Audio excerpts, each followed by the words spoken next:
Today's video is a request from JJRella08. JJRella08 has an eager and smart 2-year-old and would like to know more about pre-K education. So, today, I will be showing you some of the learning tools I used when I was in pre-K. Come on, I'll show you.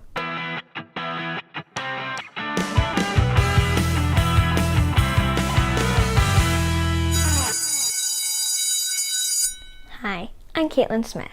I am a homeschooled 5th grader, and I want to share my love of learning and the tools I use with you. If this is your first time visiting my channel, consider subscribing.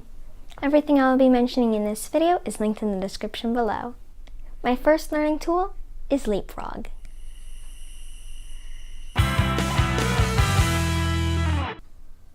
If you go to their website, leapfrog.com, you can get a variety of age-specific educational resources. They have learning resources for babies through kids 8 years of age. They also have DVDs for reading and writing, mathematics, science, and logic and problem solving. These were my most used DVDs when I was in pre-K, so make sure you go check them out. Next, I will discuss another amazing learning resource I used when I was in pre-K, pbskids.org. PBS Kids offers a wide variety of programs, and each program offers activities and educational resources.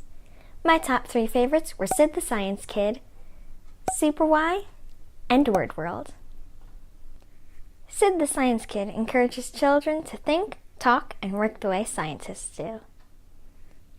Super Why is designed to help kids of ages 3 to 6 with critical skills that they need to learn to read. Word World is a goofy group of animals that are word friends that teach preschool kids how to solve problems by building the right word. I recommend checking out their entire website as they have other amazing shows, games, and activities. Here's a throwback picture of me when I was 2.5 years old learning with Super Why. That wraps up this video. Thank you JJRella08 for your suggestion. It was super fun to go back and look at all of these amazing tools again. Do you have any subjects you would like me to discuss? Share your favorite pre-K learning tools in the comments below. Don't forget to give this video a like, share, and if you would like to see more content like this, click the subscribe button. And if you would like to be notified when I publish new content, click the bell icon. This has been Kaitlin Smith for HomeSchooled. See you next Thursday.